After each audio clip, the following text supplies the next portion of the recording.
다윗은 죄악된 인구조사를 시작해서 하나님의 진노를 사고 징벌을 받습니다. 다윗은 징벌로 3일 동안 임하는 전염병을 선택하는데 이 재앙으로 7만 명이 죽습니다. 그러나 하나님의 궁율로 재앙은 그 정도에서 멈추게 되는데, 하나님께서 재앙을 멈추라고 천사에게 명하신 곳이 오르난의 타작마당이었습니다. 오르난의 타작마당 곁에 선 천사는 선지자 갓을 불러 다윗에게 전할 말을 일러줍니다.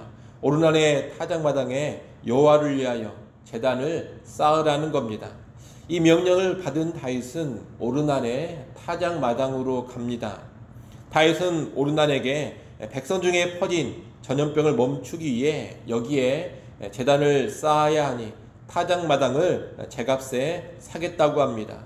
이에 오르난은 타작마당뿐만이 아니라 번제를 위해 소와 불태울 나무와 곡식까지 자기가 다 거저 드리겠다고 합니다. 하지만 다윗은 오르난의 제안을 거절하고 자기가 값을 치르고 제사를 드리겠다고 합니다. 24절 말씀을 여러분이 한번 읽어보십시오. 24절 말씀 읽습니다.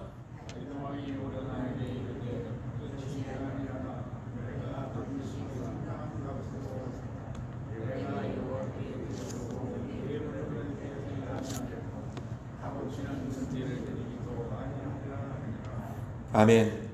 다윗은 이렇게 말하고서 그 땅값으로 금 600세겔을 지불합니다. 이후 다윗은 여호와를 위한 제단을 쌓고 번제와 화목제를 드리고 여호와께 아뢰었습니다. 여호와께 아랜다는 것은 자기의 죄를 고백하고 자기 때문에 내려진 전염병을 거두어 달라는 간구를 의미합니다. 그러자 여호와께서는 하늘에서 번제단 위로 불을 내려 응답하십니다. 이 응답은 다윗의 제사를 기뻐 받으시고 그의 간구를 들어주시겠다는 표시입니다. 27절에 보면 다윗의 제사를 받으신 하나님은 천사에게 명령하셨고 천사는 그의 칼을 칼집에 꽂습니다. 이스라엘에 내려진 죽음의 재앙이 멈춘 것입니다. 28절로 30절은 부연 설명인데, 다윗이 모세가 만든 성막과 번제단이 있는 기브온 산당으로 가서 제사 드리지 않았고 오르난의 타작마당에서 제사 드린 이유를 추가로 알려주고 있습니다. 다윗이 여호와의 천사의 칼을 두려워하여 감히 성막과 번제단 앞으로 가서 하나님께 묻지 못했다는 겁니다. 하나님의 심판이 너무나 엄중해서 두려움 가운데 있었던 다윗의 모습을 알 수가 있습니다. 그러나 이제 오르난의 타작마당의 제사로 인해 그 공포가 사라졌다 볼 수 있겠습니다. 이렇게 다윗의 인구조사로 시작된 죄와 심판의 이야기는 다윗이 오르난의 타작마당을 구입해서 제사드리며 회개하고 회복되는 것으로 마무리가 됩니다. 이 이야기는 오르난의 타작마당이 후에 성전을 짓는 곳이 된다는 점에서 중요한 의미가 있습니다. 성전이 어떤 곳인지를 가르쳐 주는 겁니다. 범죄에서 진노의 심판을 받은 다윗은 오르난의 타작마당에서 제사를 드리며 심판이 해결되는 것을 경험했습니다. 이제 이곳에 지어질 성전은 바로 그런 일이 일어나는 공간이 되는 겁니다. 성전은 죄로 인한 하나님의 진노와 심판이 제사를 통해 해결되면서 용서받고 회복되는 장소입니다. 그리고 죄인이 제사를 통해 회개하며 하나님과 화목하게 되는 장소입니다. 이제 오르난의 타작마당에 세워질 성전에서 그런 일이 일어나게 될 겁니다. 더 나아가 오르난의 타작마당에 세워질 성전을 통해 일어날 일은 예수 그리스도를 통해서 완전히 성취됩니다. 예수 그리스도는 완전한 성전, 참된 성전이 되십니다. 예수 그리스도는 자신을 완전하고도 영원한 희생제물로 바치면서 죄의 형벌을 완전히 해결해 주셨습니다.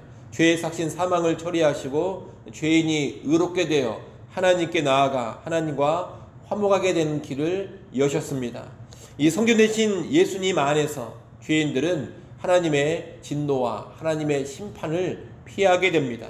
그리고 예수 그리스도 안에서 죄를 용서받고 의로워지고 하나님과 화목하게 되는 겁니다.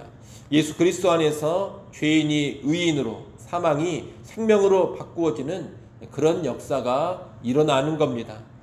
그러니 죄인들은 성전 대신 예수님 안에서만 죄를 용서받고 심판을 면하고 살아날 수 있다는 것을 잘 알아야 합니다. 우리 모두는 회개하여 예수를 구주로 믿고 예수 안에 거하는 그런 신자들인 줄로 믿습니다. 회개하여 예수 믿는 그 믿음만이 우리를 구원해 준다라는 것을 잘 아시고 그 믿음으로 예수 안에 거하며 살아갈 수 있기를 바랍니다. 오늘 본문의 이야기는 또한 실패의 자리가 새로운 역사의 자리가 된다라는 것도 가르쳐 줍니다. 오르난의 타작마당은 다윗의 큰 범죄와 실패를 상징적으로 보여주는 장소입니다. 그 죄로 인해 칼을 빼든 심판의 천사가 서 있던 곳입니다. 하지만 하나님은 이곳을 이제 성전의 터로 삼으십니다. 죄와 실패를 계기로 해서 하나님께서 새로운 하나님의 일을 이루어 가시는 겁니다. 이 모습은 합력하여 선을 이루시는 하나님의 일하심을 잘 보여주는 겁니다. 오늘날 예수 믿는 우리를 향해서도 이렇게 죄와 실패가 새로운 은혜로 전환되어지는 역사, 그리고 합력해서 선을 이루는 역사가 일어난다라는 것을 믿어야 하겠습니다. 하나님은 반드시 그렇게 일해 가시는 분입니다. 하나님의 언약 안에 있는 백성들, 하나님 안에 있는 구원의 백성들은 언제나 이런 선한 역사가 펼쳐져 가는 겁니다. 실패한 일이 성공의 발판이 되어지고 죄 지은 일이 은혜의 토대가 되어집니다. 언약 백성 회개하며 하나님을 붙잡는 백성에게는 이런 놀라운 전환이 일어난다라는 겁니다. 그러니 우리는 하나님 앞에서 이 전환의 역사, 전환의 은혜를 늘 기억하며 살아야 되겠습니다.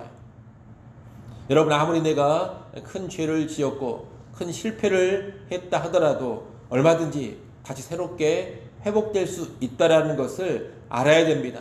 그런 가운데 혹시라도 죄와 실패를 내가 보였다면 그 죄와 실패 속에 주저앉아 있을 것이 아니라 다시금 회개하고 하나님 앞에 설 수 있어야 할 것입니다. 하나님 안에 있는 사람들, 하나님의 은혜 안에 있는 언약 백성은 아무리 큰 죄의 실패를 저질렀다 하더라도 얼마든지 다시금 새로워질 수 있고 더 큰 성공과 더 놀라운 축복으로 나아갈 수가 있습니다. 꼭 이런 확신 가운데 여러분이 살아가시기를 바랍니다. 끝으로 오늘 본문의 이야기는 하나님의 은혜와 긍휼을 받은 사람의 합당한 태도도 가르쳐 줍니다. 그것은 뭐냐? 값을 지불하라는 겁니다. 다윗은 오르난이 제공하는 것들을 거저 받아서 제사 드릴 수도 있었습니다만 그렇게 하지를 않았습니다. 자기가 지불할 값을 지불하고 제사를 드렸습니다. 이 값을 지불하는 태도는 하나님의 백성이 언제나 보여줘야 될 태도입니다. 일찍이 아브라함도 막벨라 굴을 자기 집안의 묘지로 삼을 때 거저 주겠다는 햇사람의 제안을 거절하고 값을 지불하고 그 땅을 샀습니다. 신실한 하나님의 백성은 언제나 그렇게 살아가는 겁니다. 구원이라는 건 역시 실상 하나님께서 값을 지불하신 겁니다. 하나님이 지불하신 값으로 우리가 거저 구원받은 겁니다. 이 구원의 은혜를 받은 성도는 값을 지불하는 것이 하나님의 원리요, 하나님의 백성의 마땅한 삶이라는 것을 명심하며 살아가야 하는 겁니다. 그래서 공짜를 좋아하지 말고 쉽고 편하게만 살려고 하지 않고 남에게 기대어 살려고 하지도 않고 내가 할 수 있다면 언제나 값을 지불하며 살아가는 그런 삶을 살아야 하는 겁니다. 하나님께 예배 드릴 때에도 값을 지불하고 내가 희생할 것을 희생하며 드리고자 해야 합니다. 하나님을 섬기는 여러 가지 일을 할 때에도 내가 희생할 것을 적극적으로 희생하면서 감당해야 합니다. 영적인 성장과 성숙에 있어서도 거저되지 않는다라는 것을 알고 합당한 값을 지불하면서 수고하고 훈련도 받아야 합니다. 이미 거저주시는 놀라운 은혜를 우리가 받았습니다. 이미 거저주시는 놀라운 은혜를 받았으니 이제는 그 값진 은혜에 합당하게 값을 지불하면서 살고자 해야 하는 겁니다. 인간관계에 있어서도 거저 받는 것만을 좋아할 것이 아니라 오히려 내가 주면서 섬기고자 해야 합니다. 여러분, 그것이 합당한 성도의 삶입니다. 자기의 성향을 한번 잘 살펴보십시오. 내가 공짜만 좋아하고 무엇이든지 값없이 얻으려 하고 있지는 않는가? 내가 남에게 주는 데에는 인색한 사람이 아닌가? 자꾸 공짜만 좋아하는 그런 성향을 내가 가지고 있지는 않는가? 잘 돌아볼 수 있어야 합니다.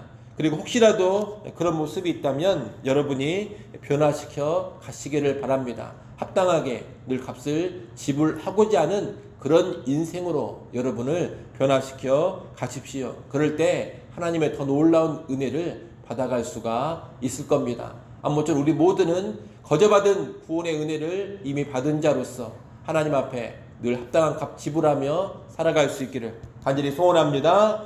기도하겠습니다.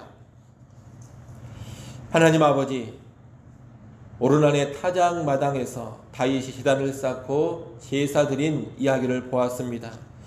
이 이야기가 훗날 성교 되신 예수 그리스도를 통해서 죄에 대한 하나님의 진노와 심판이 완전히 해결된다라는 것을 예표함을 알게 하시고, 오늘 우리는 성교 되신 예수 그리스도 안에서 하나님의 진노와 심판을 완전히 피하는 삶 살아가게 하여 주시옵소서. 또한 죄와 실패도 하나님 안에서, 예수님 안에서는 얼마든지 새로워지고 더 축복받는 그런 발판이 된다라는 것을 알게 하셔서 죄 지었다고 실패했다고 낭망하고 좌절하지 않게 하시고 다시금 회개하며 일어서는 주의 백성들이 되게 하여 주옵소서.